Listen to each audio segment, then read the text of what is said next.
అందరికీ నమస్కారం. 'జగన్‌కి ప్రమాదం, తీవ్ర దుఃఖంలో కుటుంబం' ఈ విషయాలను తెలుసుకుంటే వీడియోని కంప్లీట్‌గా చూడండి. అప్పుడే మీకు కంప్లీట్ ఇన్ఫర్మేషన్ ఏంటో అర్థమవుతుంది. అదే విధంగా చాలామంది వీడియో చూస్తున్నారు కానీ సబ్స్క్రైబ్ చేసుకోవడం మాత్రం మర్చిపోతున్నారు.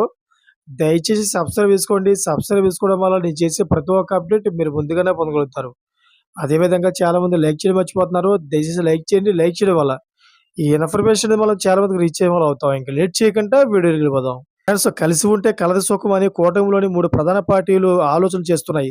నరేంద్ర నరేంద్ర మోడీ, చంద్రబాబు, పవన్ కళ్యాణ్ కాంబినేషన్ పొలిటికల్‌గా చూస్తే ఏపీలో డెడ్లీ కాంబోగానే అంతా చూస్తున్నారు. కూటమిలో మోడీ, చంద్రబాబు, పవన్ కాంబోని ఓడించడం కష్టమన్నది జగన్‌కి 2 సార్లు అర్థమైంది. 2014, 2024 ఎన్నికల్లో అదే జరిగింది. 2019లో ముగ్గురు విడివిడిగా పోటీ చేయడం వల్ల విజయం దక్కిందని అంటున్నారు. అయితే ఆనాడు మోడీకి, చంద్రబాబుకు మధ్య గ్యాప్ పెంచడంలో వైసీపీ సక్సెస్ అయింది. కానీ ఇప్పుడు అంతా సర్దుకున్నారు. కలిసి ఉంటేనే భారీ లాభమని కూడా గ్రహించారు. పవన్ కళ్యాణ్ సైతం టీడీపీతోనే ఉంటూ బలం పెంచుకోవాలని ఆలోచిస్తున్నారు. ఇప్పటికిప్పుడు సీఎం అయిపోవాలన్న ఆశలు అయితే ఆయన పెట్టుకోవడం లేదని అంటున్నారు.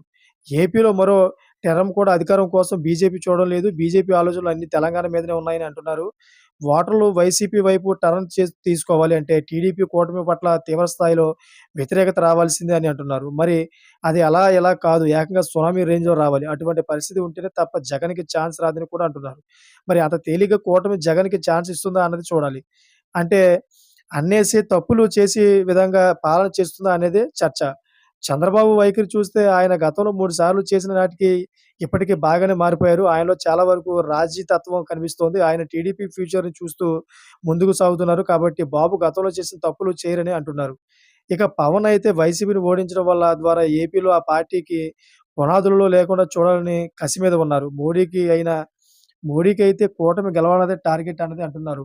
సో, అలా అందరూ కలిసి పట్టుదలగా ఉంటే మాత్రం వైసీపీకి సీట్లు, ఓట్లు పెరగవచ్చేమో గానీ వచ్చే ఎన్నికల్లో అధికారం దక్కుతుందా అన్నది పెద్ద చర్చగా ఉంది. ఈ విధంగా అయితే జగన్‌కు ప్రమాదం పొంచి చెప్తున్నారు. Thank for watching friends.